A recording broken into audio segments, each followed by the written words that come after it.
टेकाम जी, सदन की कमेटी से जांच करो। राजस्व में अगर स्थिर रहने के लिए बोलेंगे तो मैं राजस्व में स्थिर रहूं। ध्यानाकर्षण में 47 प्रकरण लंबित बता रहे हैं, इसी सत्र में अभी उत्तर आया है कल मुझे उसको मैं एक बार दिखाता हूँ, हो सकता है उसमें छूटे हुए कुछ और लोगों का नाम उसमें आया होगा। इन्होंने कर दिया तो गलत किया। आखिरी में मैंने प्रश्न के आधार पर ही प्रश्न किया वो था। आपने दूध भात करके छोड़ दिया था, अलग बात है। नहीं, दुख बात नहीं। एक बार मैं इसका जांच करा लेता हूँ, पर अभी जो हमने उत्तर पुस्तिका में जो दिया है, मैं ये जानना चाहता हूं कि केलो परियोजना आज के दिनांक तक कितना प्रतिशत पूर्ण हो चुका है। राजस्व में अगर स्थिर रहने के लिए बोलेंगे तो मैं राजस्व में स्थिर रहूं। हाई कोर्ट के बाद नहीं, मैं सिंपल सा प्रश्न है, केंद्रांश की राशि है या नहीं है? नहीं है तो नहीं है बोल दीजिए। मैं निश्चित रूप से मैं विश्वास दिलाता हूँ कि इसमें मैं कार्रवाई करूंगा। कि ये सीधी सी बात है अध्यक्ष महोदय, अब जांच कराने की बात कह दी। मंत्रिमंडलीय जो उप समिति है उसके बिना चेंज हो ही नहीं सकता अध्यक्ष महोदय। जिमन सीजी बॉक्स चैनल सब्सक्राइब कर ले हैं तिमन के बहुत बहुत धन्यवाद, और जिमन अभी तक सब्सक्राइब नहीं करे हा सब्सक्राइब कर लेवा। काबा हमारा अपडेट तुमन लेकर जरिए बहुत जल्दी मिलत रहे।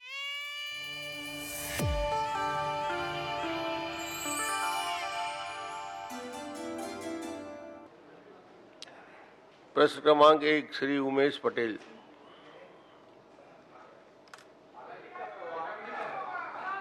आ गया, बाहर से आ गया।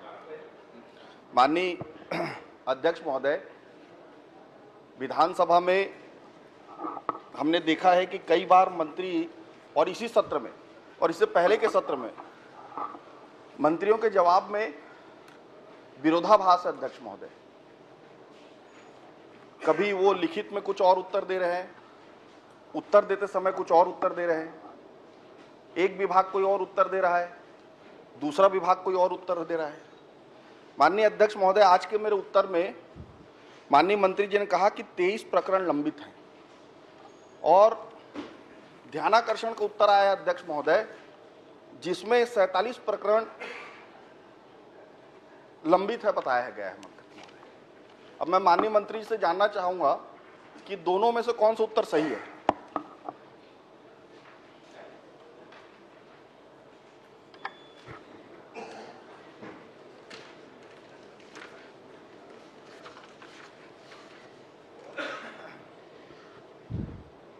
माननीय अध्यक्ष महोदय, माननीय सदस्य के द्वारा जिला रायगढ़ के केलो परियोजना में भू अर्जन के संबंध में जानकारी चाहिए गई है कि कितने मामले किस कारण से लंबित है।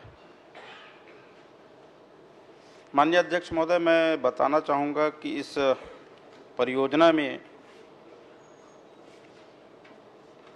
केलो परियोजना संरक्षण संभाग रायगढ़ में 9 प्रकरण और निर्माण संभाग खरसिया में 13 प्रकरण, अनुभाग घरघोड़ा में 1 प्रकरण, जो ग्राम उज्ज्वलपुर के डुबान प्रभावित रकबा 22.675, इनका प्रकरण जो है टोटल कितने हुआ, कुल बता दीजिए। इनका कुल प्रकरण 23 है। वही तो प्रश्न है अध्यक्ष महोदय।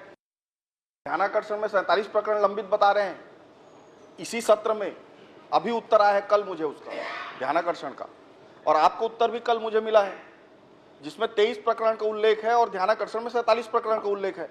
तो आप मुझे बताने की कृपा करें कि दोनों में से कौन सा उत्तर सही है, क्योंकि ये लगातार हो रहा है मंत्रियों के हाथ, इससे कई अलग अलग उत्तर आ रहे हैं। तो आप पहले ये बता दीजिए कि दोनों में कौन सा उत्तर सही है।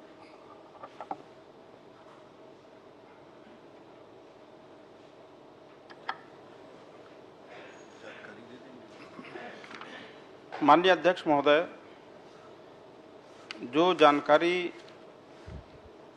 आई है विस्तृत रूप से कि किनका किस कारण से ये प्रकरण लंबित है, उसमें 23 प्रकरण हैं। तो आप कह रहे हैं कि ध्यानाकर्षण में गलत उत्तर दिया गया है।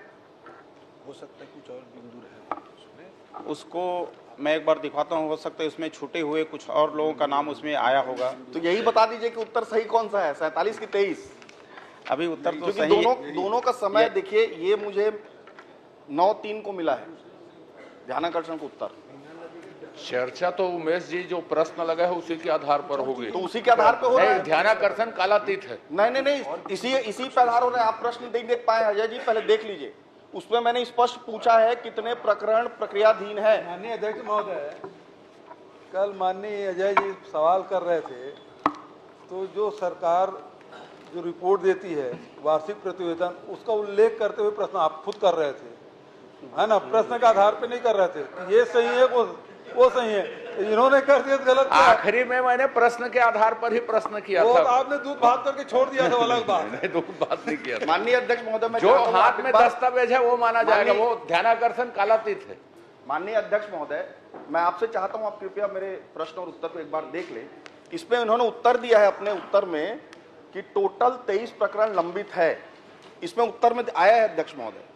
और जो मेरे पास ध्यानाकर्षण के जरिए जानकारी आया है उसमें 47 है, इसी विधानसभा के मंत्रियों से ही आया है ये। तो मैं जानना चाहता हूं कि दोनों में से कौन सा उत्तर सही है, ताकि मैं आगे प्रश्न उस हिसाब से कर सकूं। अगर 23 है तो 23 के हिसाब से प्रश्न करूंगा, 47 और 47 के हिसाब से प्रश्न करूंगा। और ये व्यवहार लगातार है अध्यक्ष महोदय। मंत्री जी लिखित में कुछ और देते हैं, उत्तर कुछ और देते हैं, ये कई बार हो रहा है। या तो आप मुझे बता दें कि कौन से उत्तर को लेकर मैं आगे का प्रश्न बनाऊं। माननीय अध्यक्ष महोदय, माननीय सदस्य जो बता रहे हैं कि 47 इसमें जानकारी आई है, हो सकता है उसमें कुछ बिंदु और छूटा हो, किसी कारण से वो बढ़ा हो। एक बार मैं इसका जांच करा लेता हूं, पर अभी जो हमने उत्तर पुस्तिका में जो दिया है 23 प्रकरण। ठीक है, चलिए मैं अब 23 के आधार पे, जो मंत्री जी ने जवाब दिया है उसी पे आप आगे बढ़े। ठीक है, मैं 23 के आधार पे कर रहा हूं। वही लेकिन माननीय जवाब अध्यक्ष महोदय, ये लगातार व्यवहार हो रहा है। माननीय अध्यक्ष महोदय, मैं ये जानना चाहता हूं कि केलो परियोजना आज के दिनांक तक कितना प्रतिशत पूर्ण हो चुका है?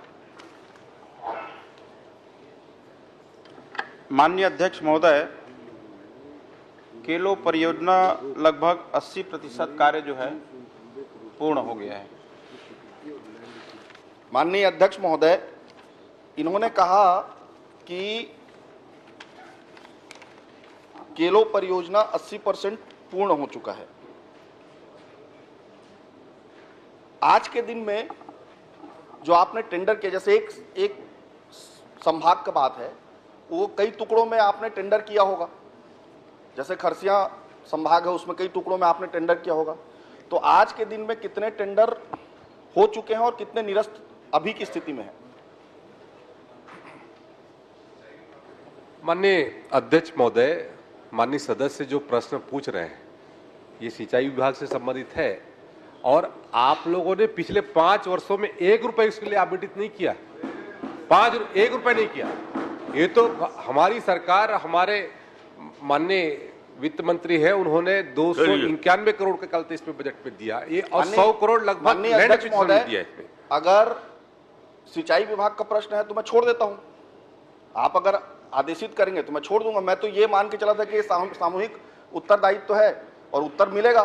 लेकिन अगर आप चाहेंगे, आपका जो आदेश रहेगा, आप सिर्फ राजस्व में अगर स्थिर रहने के लिए बोलेंगे तो मैं राजस्व में स्थिर रहूंगा। नहीं, राजस्व मंत्री से आप पूछिए। ठीक है, कोई दिक्कत नहीं। ठीक है, मैं अगर आप चाहते हैं तो मैं इसी में पूछता हूँ। जमीन अधिग्रहण की प्रक्रिया जो आपने लगभग पूरी कर ली है 23 प्रकरणों को छोड़कर, ठीक है, क्या ये प्रकरण जो लेट हुआ है इसमें केंद्रांश की राशि नहीं मिलना भी एक कारण था?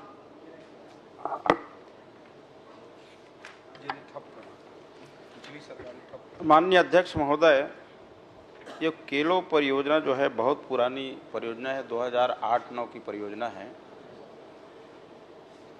और इसमें ये बहुत बड़ा प्रोजेक्ट है माननीय अध्यक्ष महोदय। करीब 22,000 हेक्टेयर भूमि पे सिंचाई होना है, और इसमें कुछ इंडस्ट्रीज है उनको भी पानी देना है। और इस परियोजना में जो 23 प्रकरण लंबित हैं, उन लंबित होने के अलग अलग कारण है। ये भू अर्जन की जो उनकी राशि थी उनसे संतुष्ट नहीं हुए, ये लोग हाई कोर्ट गए थे। हाई कोर्ट के बाद नहीं, मैं सिंपल सा प्रश्न है, केंद्रांश की राशि है या नहीं है? नहीं है तो नहीं है बोल दीजिए, फिर उस हिसाब से मैं दस्तावेज प्रस्तुत करूंगा।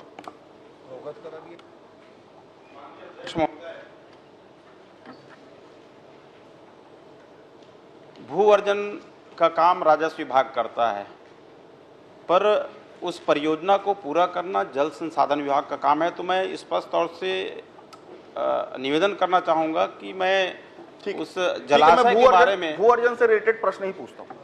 क्या आपके संज्ञान में ऐसा कुछ बात आया कि जो केलो परियोजना के लिए भू अधिग्रहित जमीन थी उसको किसी इंडस्ट्री के नाम पे ट्रांसफर कर दिया गया? क्या आपके पास ऐसी कोई शिकायत या आपके संज्ञान में आया?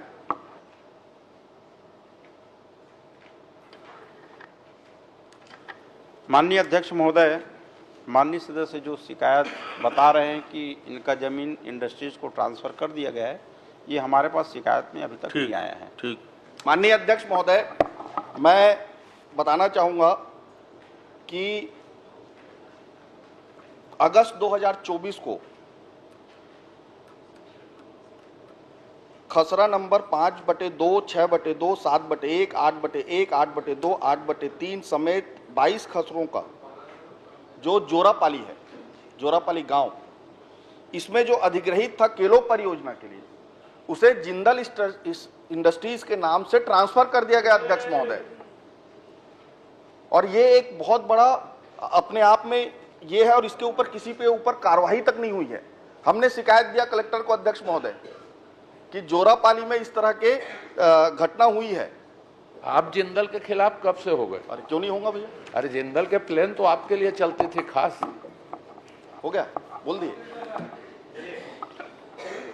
2024 अगस्त की बात है, इसकी शिकायत भी हमने की, अभी तक इस पे कोई कार्रवाई नहीं हुई है। तो क्या मंत्री जी बताएंगे कि इसमें क्या कार्रवाई करेंगे?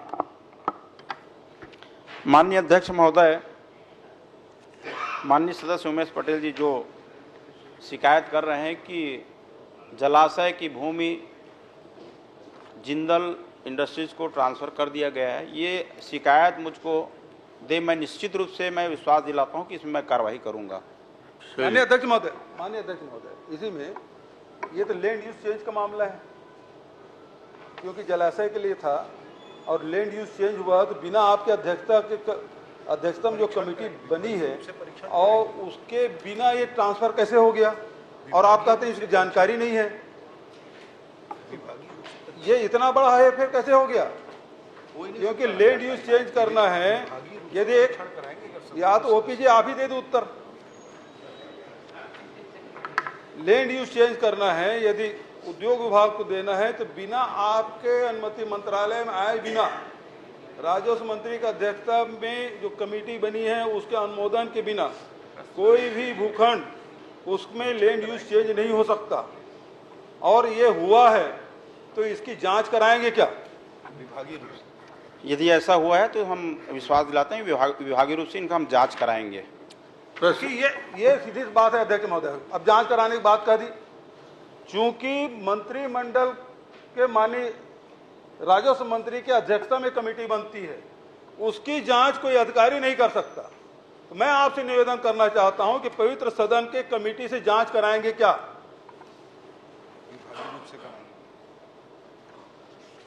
माननीय अध्यक्ष महोदय, ये शिकायत जो बता रहे हैं माननीय उमेश पटेल जी,